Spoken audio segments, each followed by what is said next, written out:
Welcome to the Ladies Talk Show. This is your host, Leah Richheimer. We are talking about communication. We're talking about listening. How are you guys doing? Type in www.ladiestalkshow.com or send in us an email, info@ladiestalkshow.com, and tell us exactly how your connecting is going. Okay, we are on Marriage Secrets, page 220, the key to connecting. Listening certainly does not come naturally to most people. It has to be worked on constantly for the skill to improve. Often we don't listen so much as wait for a lull so we can share our own thoughts. But if we deeply understand that the key to connecting is listening, we can hopefully garner a bit of motivation to learn how to listen better.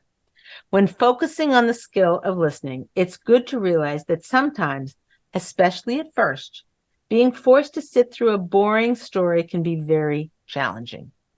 But as soon as you begin to reap the benefits of seeing how much more people care about you when they feel heard, hopefully those benefits will be worth the temporary frustration of listening when you don't really feel like it. But listening and keeping our mouth closed when we are aching to get in the last word is a very holy endeavor that will reap untold rewards. Rav Arn Leib Steinman says, the essence of the power of speech is the strength to refrain from speaking. Crazy, right? Whew. The Gemara teaches us the best medicine of all is silence. King Shlomo, the wisest of all men, states, one who guards his mouth and tongue guards his soul from tribulations. This answers the age-old question of why Hashem gave women the largest portion of speech. The Gemara tells us that 10 measures of speech came down to the world, and woman was given 9 of them. I always took this as a permission to talk as much as I wanted, since that was how God made me, right? But in actuality, he gave us the wisdom of speech, which includes the crucial ability to refrain from speaking. In fact, this understanding can be further confirmed from the Midrash that explains, and I will create woman, not from the mouth, so that she should not be a debranis, a chatterbox. Our portion of speech must be used extremely wisely and parceled out in proper measure, with a much higher proportion going to the task of listening than we may have ever realized. In Derech Emunah, it says that since the Mishnah says, the harder the task, the greater the reward, a woman who is able to keep quiet when necessary and listen instead of talking will get more schar, greater reward, because it's that much harder for her. Women's gift of speech. It is also crucial to recognize at this point that one of the most prized possessions, that of our extraordinary gift to communicate, has been devalued beyond recognition. Derogatory jokes about blabbering women are as old as the hills. Men roll their eyes at women's emotional outbursts rather than look at their inner wisdom that may be hidden there. Disparaging remarks have replaced the high esteem our relationship insights may have once held in society. This has taken a heavy toll on our feelings of self-worth, as well as our stature in the world. By truly understanding and owning our own God-given gifts in this area, we will gain the power necessary to gain mastery over this strength. Then we will have the willpower to listen when we really want to speak and to remain silent when it is terribly uncomfortable and difficult to do so. One of our greatest major challenges in life is to use our gift of speech correctly. It's one of the women's ongoing challenges in life to refrain from speaking so that her husband will share himself fully with her. A man needs to pour out his heart into his wife's lovingly receptive ears. There is nothing like the balm of a supporting, loving wife when the day has gone wrong. The Gemara states, if a person has a worry in his heart, he should talk about it to others. We want to be that listening ear for our husbands as much and as often as we can. However, there are so many factors that keep a man from having this deep inner need met. There is so little downtime in our lives that any time together is usually taken up with letting the wife speak. Perhaps this is because she is often the one taking care of their home, so her discussion about this is pertinent to both of their daily lives, whereas his conversation would be about work or learning or other topics which may not feel important or relevant to her. There's also a sense that a man's duty is to listen to his wife and help her to carry the burden of daily life, whereas for the most part, there's no such sense that a wife should do this for her husband. Culturally, there is much less encouragement and approval given to men for sharing. It varies in every relationship, but the fact remains that most men are not given the time and opportunity to share themselves fully. One might argue that a wife can ask her husband 20 questions and he still won't open up to her and share what's going on with him, which is obviously part of the problem. But until a wife has patiently put in countless hours of listening, asking questions, and pushing and prodding to get the ball rolling, and until she makes it an extremely safe place where he is not afraid that she's going to pounce on him because she doesn't like what he's saying, until then, she truly can't say for certain that a grand effort on her part might not produce wonderful results. She just may never have realized what a deep need this is for a man, nor what incredible benefits she will reap from this effort in terms of closeness and bonding. There's something about being listened to that makes us feel closer to each other. Just listening to him as much as and as often as you can, constantly asking yourself if you are talking too much, and then plan when and how to listen a little bit more conscientiously. And just as listening will bring our husband close to us and make him cherish us, so too being silent is often the secret to keeping him close. The only way to get good at this is to practice. The next time you are going to barge in with your thoughts or opinions, just remain silent.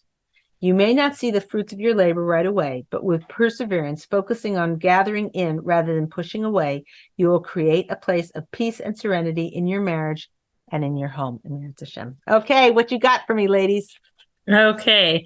So Chaya asks, I try to show my husband I'm listening by asking him questions to show I've understood, but he gets frustrated that I ask him so many questions. What should I do? Nod silently? How do I get that balance? That's good. I wonder what he's saying that says I'm surprised, like he's mad at her for wanting her to clarify what he's saying. Like it doesn't make sense. I mean, unless she's cutting him off, unless she's, in other words, if you're telling somebody something and, oh, you wouldn't believe, I spoke with the teacher and they said this and they said, oh, where were you? Where were you sitting? At the time, was it in front of other people? And they said, no, it was just me and her. We were sitting in the coffee room and talking, whatever. And you said, and then she said this to me and that to me and whatever. And then she asked you, was she angry when she said it? Was she not? What was her attitude? I mean, the more she asked you, the more you realize she cares. She wants to know, paint a picture in her mind. You'd feel so taken care of. So the fact that he gets annoyed, must mean that he's just not used to it. Maybe they're out of habit and she needs to do it more. Or maybe she needs to tell him, hey, when I ask you questions, it's because I want to get the story better and get closer to you and know what's going on. Or it could perhaps be how she's saying it. She might say, well, what did you do? Or why didn't you say that? Or, maybe she's putting him on defensive, or maybe he has a history from his childhood of being put on defensive. So he feels awkward sharing so openly. Who knows? This is the work. This is the exploratory. This is introspection and the analyzation that is necessary in order to have your husband listened to maximally. It's a fantastic question. Work on it. You will see the rewards of closeness very, very quickly. This is one of these Masora tips and techniques that is pretty quick in the reward coming. Some things you work on for years and you don't see any change. This you should see pretty quickly. Okay, go ahead, Gila. Okay.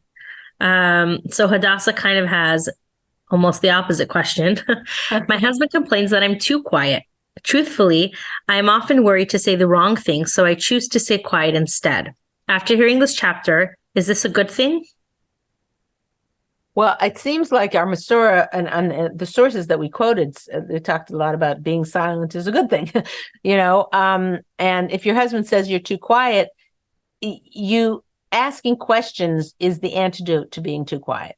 if you can't think of anything to say, sometimes, I'll be meeting with somebody and they'll be having all these issues and whatever, and I'll be listening and I'll be like, and they ask me a question and I'm like, and I don't really have my thoughts processed properly or whatever. I always ask a question. It's like there's no, either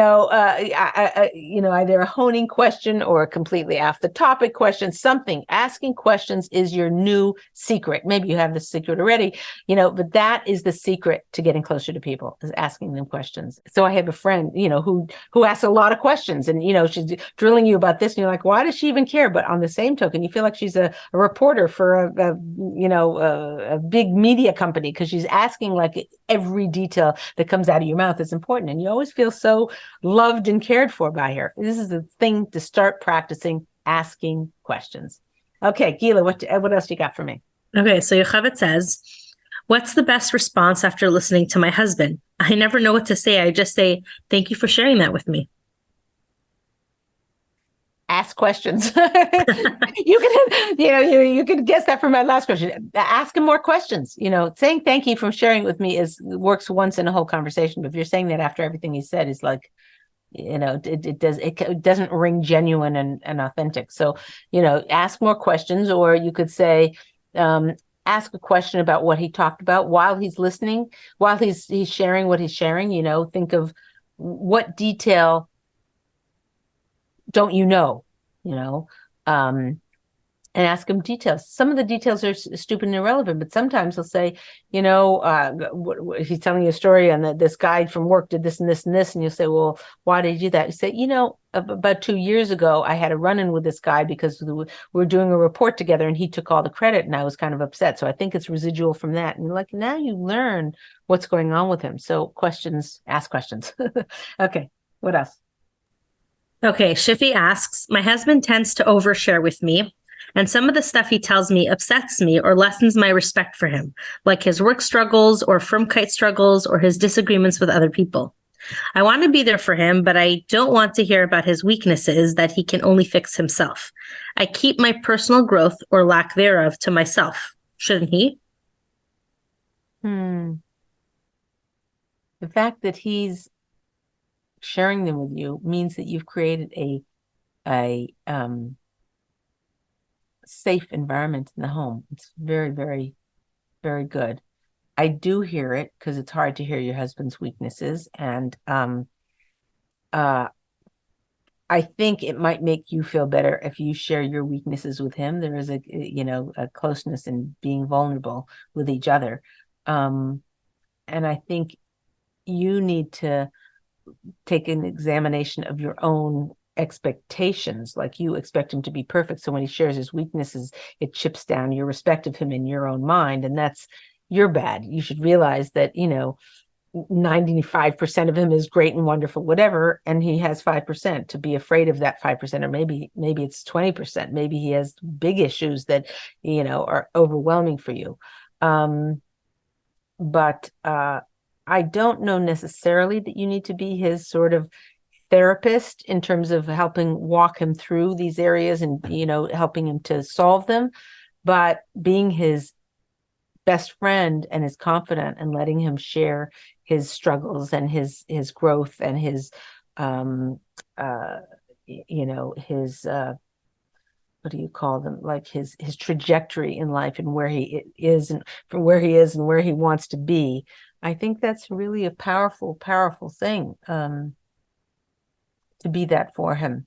And you may or may not be able to do that. You might not have the koyach, the strength, to be able to do that. And if you could push yourself to do that and not judge him, that would be my first bet, my first advice. But if you can't do that, and you realize it just kind of takes the rug out from under your feet, and you feel too scared to hear it, you need to share that with him. You need to say, I kind of grew up in a way that weaknesses was never shared. So when I hear weaknesses, if this is true, you have to speak the MS of what's real for you. But I'm just giving an example of the type of conversation you could have, and say, hearing about your vulnerabilities or your weaknesses, it's hard for me. I'm trying. I'm working on it. I would like to be that person. Maybe I can be, or you can be honest and say, I don't think I can be.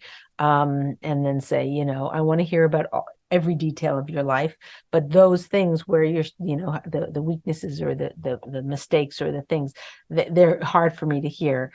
Maybe one day I'll grow into that person. But for now, just share me stuff not included in that. And then your homework is to ask him everything about the other things. So he gets his full load of being able to share with you with reserving these other things. It's not like now he can't talk to you. It's like you keep these things private, these one or two things, but everything else you're asking him 100 questions about. Very, very good. Powerful, important. Okay. Beautiful. Tiffy asks, how can I stay silent if what he's saying is totally wrong? Isn't it my responsibility as his Azer Connecto to help him reframe his thoughts if he has the wrong perspective? Doesn't he need the benefit of my insights? Ooh. Where's the line between you're helping him and you're being right? It's like, what is that thing? You can either be right or happy. It's kind of like, even if your perspective is 100% right, if you bonk him over the head with it, it's a no-go. It's ruining the peace in the marriage. So if he is saying total nonsense and you don't agree with anything he said, the best thing for you to do, the answer for those of you listening just on the verbal audio podcast, I just opened my duct tape and it's now over my lips. Okay, so it's not your an Azer Connecto is to help support him to grow into his best self. It's not to correct him when he's wrong. And it's a very, very crucial distinction. And your job is to think about what's gonna build him the most,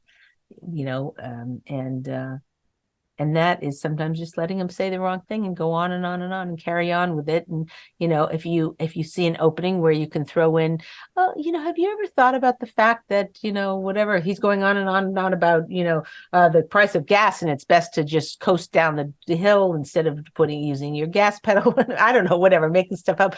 But, you're saying that. And then you're like, well, have you ever thought about, getting an electric car? I don't know. If you say it in a way that he can listen to you rather than correct him because he's wrong and you're his helpmate to make sure he does everything right. But if you're doing it as suggestions and ideas and whatever, that I can hear. But anything short of that, and it's just too much reeks of you're right, he's wrong, and you're going to tell him like it is, what he should be doing. Very, very good and important question, important distinction. Thank you for asking the question. It helped to bring it out. Okay. Okay, so the next question is from Gali. She says, often when my husband is vulnerable and shares himself with me, I get anxious about what he says because he'll say things like, I don't know if I'll be successful. I am unhappy. How do I listen to him while also not taking everything he says to heart? Practice.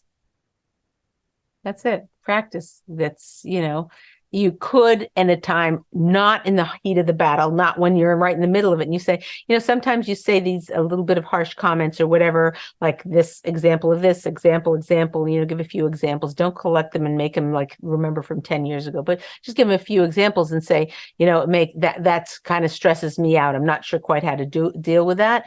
You could do that kind of thing if you can do it in the nicest way and you've had successful communication conversations where you've actually been able to share your deeper self with him and he's been able to shift how he presents to you, then I would go ahead and do it. But mostly I think it's just practice, not letting it get to you, building up that, strength in yourself to be able to instead of being mad at him, say, I don't know why Hashem made my husband this way, but he did, and I'm gonna work at just swallowing it. I don't think, unless it's really, really making you insane, if it's just like it's just uncomfortable, it's not so pleasant, whatever, I would try and get used to it and work that and have it into your life.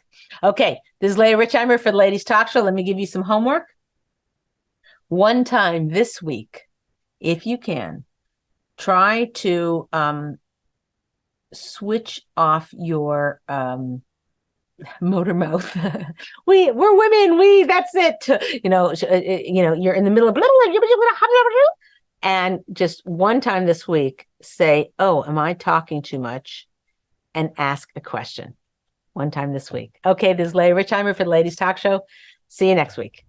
If you want more, we have so much more. If you want to learn our Masorah and have an awesome marriage, the first thing we have is a coaching program. If you are awesome with people and you want to know the Masorah better than 99% of the people on the planet Earth, like for reals, okay? It's a 4-month program. It's very intense. We have major scholarships, and we have somebody who's granted in a lot to pay for a big bulk of it. It's still a little expensive, but for what you get, and then you can start charging money to know it. That's the coaching program.